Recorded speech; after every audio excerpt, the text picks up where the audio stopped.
जय श्री राम। आपका बहुत बहुत स्वागत है।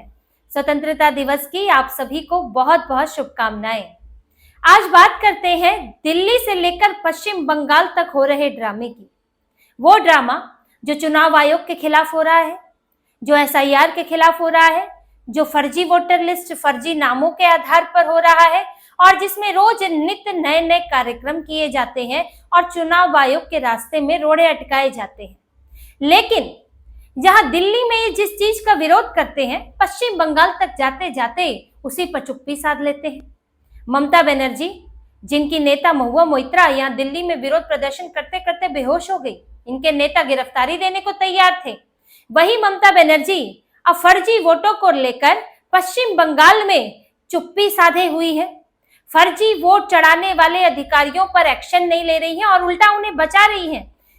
जिन 4 अधिकारियों को लेकर जिनका नाम आया है वोट में गड़बड़ी करने का, फर्जी नाम चढ़ाने का, उनको बचाने के लिए ममता बनर्जी कह रही है कि मैं यहाँ के अधिकारियों को कुछ नहीं होने दूंगी, मैं उनकी सुरक्षा करूंगी। चुनाव आयोग उन पर दबाव नहीं बना सकता। कैसा दबाव? किसी ने गलत काम किया है, उसको अगर उसके पद से हटाना हो तो क्या वो दबाव है? ममता बनर्जी इन्हें सुरक्षा दे रही है क्योंकि इन लोगों ने 127 फर्जी नाम जोड़े हैं, फर्जी जाली दस्तावेजों के आधार पर। और कहां जोड़े गए हैं? दक्षिण परगना और मेदिनीपुर, वो इलाके जहां पर घुसपैठियों की भरमार है, जहां पर बांग्लादेशी आते हैं, वो उनके वोटर आईडी कार्ड, आधार कार्ड बहुत आसानी से बन जाते हैं, जहां पर डेमोग्राफी बदल चुकी है। इन इलाकों को लेकर ममता बनर्जी, जिसमें जब 127 नाम जोड़े गए हैं और उन अधिकारियों को बचाने में लगी हुई है। देखिए, ये मामला सामने आया है पश्चिम बंगाल में और ये अभी एक बहुत छोटे स्तर पर सामने आया है। इसमें हो सकता है आगे जांच हो तो और बड़ी गड़बड़ी पाई जाए, और ये गड़बड़ी सालों साल से क्या हो रही थी, ये भी सवाल उठता है। जो ममता बनर्जी प्रचंड वोट पाती हैं, जो बड़ी जीत पाती है, क्या उसकी वजह यही है? क्योंकि अभी जो मामला सामने आया उसमें 4 अधिकारियों के खिलाफ और एक डाटा एंट्री ऑपरेटर के खिलाफ चुनाव आयोग ने कार्रवाई करने के लिए कहा है कि उन्हें सस्पेंड किया जाए, क्योंकि उन्होंने दक्षिण 24 परगना के बरुईपुर पूर्व विधानसभा क्षेत्र में और पूर्वी मेदिनीपुर के मोयना विधानसभा क्षेत्र में 127 फर्जी नाम जोड़े और जाली दस्तावेजों के आधार पर जोड़े। अब वो किसे वोट देने वाले थे, वो फर्जी नाम, इसकी भी बात आगे होगी। तो इन नामों को जोड़ा गया और जब ये पता चला तो चुनाव आयोग ने कहा, केंद्रीय चुनाव आयोग ने कहा कि इसमें जो शामिल है निर्वाचक पंजीकरण अधिकारी दो है और बाकी 2 है सहायक निर्वाचक पंजीकरण अधिकारी और एक है डेटा एंट्री ऑपरेटर। इनको सस्पेंड किया जाए, इनको निकाला जाए, इनके पद से हटाया जाए। जब चुनाव आयोग ने ये कहा तो यहां से अकड़ देखिए, यहां पर पहले तो चुप्पी साध ली गई और जब चुनाव आयोग का फिर से दबाव आया तो यहाँ के राज्य चुनाव आयुक्त हैं मनोज पंत, वो क्या लिख रहे हैं कि अगर ऐसे मेहनती हार्डवर्किंग लोगों को, अधिकारियों को इस तरह हटाया जाएगा तो उनका मनोबल गिर जाएगा। ये सही नहीं है। हमने एक जांच समिति बनाई है, यहाँ जांच हो रही है, लेकिन इस तरह से उनको हटाया जाना ठीक नहीं है। जब चीजें सामने आ ही गई हैं तो आपकी जांच समिति अब और क्या करेगी? आप उनको क्यों और पालना चाहते हैं, क्यों सिस्टम में रखना चाहते हैं? लेकिन जब चुनाव आयोग इससे नहीं माना और चुनाव आयोग ने एक डेडलाइन दी तो फिर इन्होंने क्या किया कि सिर्फ 2 की ड्यूटी बदल दी, उनको हटाया नहीं, 2 अधिकारियों की ड्यूटी बदल दी। और ममता बनर्जी नाबन्ना में बोल रही हैं कि मैं सरकारी अधिकारियों को बचाऊंगी, चुनाव आयोग उन पर दबाव नहीं बना सकता। अब किस बात का दबाव चुनाव आयोग बना रहा है, ये भी तो आप बताएं।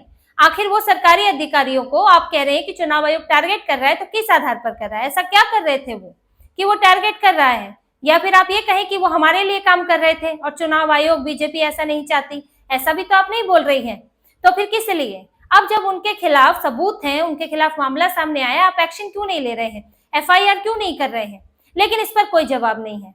लेकिन इस पर भी चुनाव आयोग ने, जो वहां के राज्य चुनाव आयुक्त है मनोज पंत, उनको समन किया और उनको दिल्ली बुलाया है। फिर यहाँ पर उनसे इसका जवाब मांगा जाएगा और आगे के निर्देश उन्हें दिए जाएंगे। इन अधिकारियों को तो इन्हें हटाना ही पड़ेगा, लेकिन इससे देखिए जो गलत काम करते हैं उनका मनोबल बढ़ता है। ये उन्हें पता लगता है कि हम अगर राज्य सरकार के अनुसार चलेंगे तो राज्य सरकार हमारा निलंबन भले ही रोक ना पाए, लेकिन उसमें देरी जरूर कर देगी, उसे टाल जरूर देगी। तो ये इस तरह से आप देखिए कि किस तरह सिस्टम में घुसे हुए हैं, सिस्टम में गड़बड़ी की हुई है कि फर्जी नाम चढ़ाए जा रहे हैं। अब इन इलाकों में ममता बनर्जी के तो वारे न्यारे होते हैं, वो तो इन इलाकों से जीतती हैं। तो यहाँ पर क्या ये 27 नाम ममता बनर्जी को फायदा पहुंचाने के लिए चढ़ाए गए थे कि 127 लोग आएंगे और टीएमसी के कैंडिडेट को वोट देंगे? और यही फर्जी नामों के लिए ये पूरा इंडी गठबंधन दिल्ली में हंगामा करके रखा है, बिहार में यात्राएं निकाल रहे हैं, फर्जी नाम है, मृतकों के नाम है और फर्जी नामों से बीजेपी को वोट डलवा दिए जाते हैं, यही सब इनका आरोप है। लेकिन जब फर्जी नाम रायबरेली में पाए गए, 47 नाम एक ही जगह थे, एक ही घर में 47 नाम चढ़े थे, सोनिया गांधी जीती है वहां से, तो क्या सोनिया गांधी को वोट पड़े थे उन 47 नामों के? उसमें एक मुस्लिम नाम सामने आया है जिसका 3-3 बूथों पर नाम दर्ज है। अब राहुल गांधी को तो एक भी मुस्लिम नाम नहीं मिला था ना, उन्होंने 6 महीने की रिसर्च की, लेकिन जो डुप्लीकेट नाम मिले और जिसमें गड़बड़ियां मिली सारे हिंदू नाम थे, राहुल गांधी को मुस्लिम नाम नहीं मिले थे। क्योंकि मुस्लिम नाम अगर दिखाएंगे तो साफ हो जाएगा कि मुस्लिम नाम किसको वोट देते हैं, कांग्रेस को ही तो वोट देते हैं या फिर यहाँ ममता बनर्जी को तो वोट देते हैं।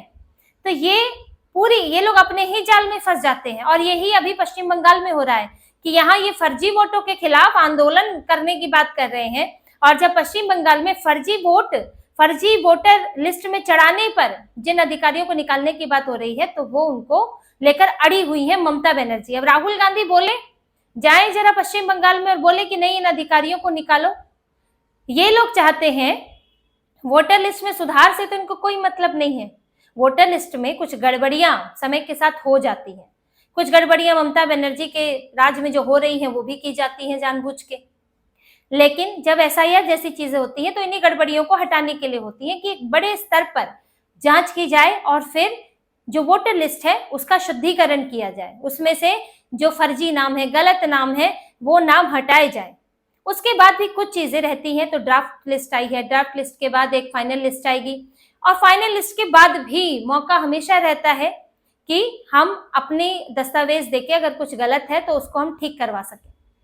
तो ये तो प्रक्रिया का हिस्सा है। लेकिन इन्हें क्या चाहिए? इन्हें चाहिए कि फर्जी वोट तो पड़ते रहे, लेकिन वहां पड़े जहां हम जीतते हैं। हमें जिताने के लिए फर्जी वोट पड़े, लेकिन अगर वो नहीं होता है, अगर इनके इलाकों से फर्जी वोट कट जाते हैं, तो फिर हम कहेंगे एसआईआर गलत है। क्या चिंता है इन्हें बिहार में? यही तो चिंता है इन्हें कि सीमांचल के इलाकों से फर्जी वोट कट जाएंगे। घुसपैठिए हैं वहां पर भर भर कर, जो 500 रुपए में आधार कार्ड बनवा लेते हैं, उसके बाद वोटर आईडी बनवा लेते हैं।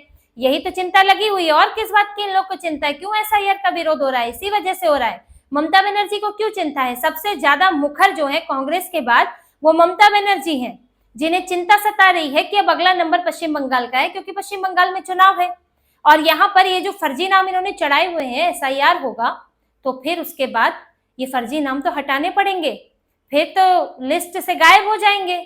तो अभी से ही ये नकली दस्तावेजों का धंधा शुरू हो गया, अभी से ही नकली नाम चढ़ने शुरू हो गए हैं, और ये तक कहने लगी है कि हम इसमें लोग इसमें सपोर्ट नहीं करेंगे, ये एसआईआर हम यहाँ होने नहीं देंगे, यानी कि आप दस्तावेज जमा नहीं करने दोगे। तो ये पूरा ममता बनर्जी का तरीका दिखता है। पूरे स्टेट इलेक्शन कमीशन के दफ्तर में इन लोगों ने अपने लोग बैठा रखे हैं जो किस तरह के काम कर रहे हैं, फिर उन्हें बचाने का काम होता है, मनोबल बढ़ता है उनका। और जब इधर दिल्ली आते हैं या बिहार जाते तो कहते हैं कि फर्जी वोट फर्जी वोट। इनका दोहरा रवैया देखिए, और इनसे इस पर सवाल नहीं पूछा जाता है। इनसे नहीं पूछा जाता है कि आप वहां फर्जी वोटों का समर्थन कर रही हैं और दिल्ली में आप कह रही हैं कि हमें फर्जी वोट हटाने हैं। राहुल गांधी उधर कह रहे हैं फर्जी वोट हटाओ, और इधर पश्चिम बंगाल पर एक शब्द नहीं बोलते। तो सवाल तो इनसे पूछे जाने चाहिए। लेकिन देखिए ममता बनर्जी की स्थिति जो है वो गड़बड़ तो है। अब एंटी इनकम्बेंसी भी है, अब चुनाव आयोग भी सख्त है, और ये फर्जी नाम अब वो इनका फायदा बहुत ज्यादा उठा नहीं पाएंगी। एसआईआर इस पर होगा जब पश्चिम बंगाल में, तो ममता बनर्जी की टेंशन इसीलिए बढ़ी हुई है कि यहाँ पर अब फर्जी वोटों के बिना काम चलेगा कैसे, घुसपैठियों के बिना काम चलेगा कैसे। इसीलिए एसआईआर का ये विरोध कर रही है। और चुनाव आयोग जिस तरह से सख्त है, उसके बाद अब भले ही सस्पेंड ना करें, लेकिन एक डर तो अब सभी अधिकारियों में भर जाता है कि अब अगर कुछ किया तो फिर सस्पेंशन होगा, नहीं तो नाम आएगा और कार्रवाई होगी। और अगर कल को सरकार बदल गई तब तो गए, तब तो फिर कोई बचाने वाला नहीं रहेगा गलत काम करने के बाद। तो ये सारी चीजें ममता बनर्जी की चिंता बढ़ाए हुए हैं, इसलिए एसआईआर के मुद्दे पर इन्होंने कांग्रेस का सपोर्ट किया।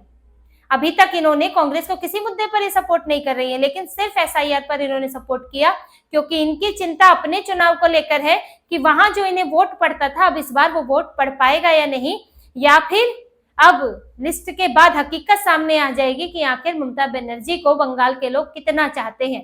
तो चुनाव आयोग की सख्ती और गंभीरता से ममता बनर्जी की टेंशन तो चरम पर है और इसीलिए ये किसी भी हालत में चुनाव आयोग को रोकना चाहते हैं। साम दाम दंड भेद सब इस्तेमाल कर रहे हैं और विरोध प्रदर्शन कर करके चुनाव आयोग को इसी कारण से दबाव में लाना चाहते हैं।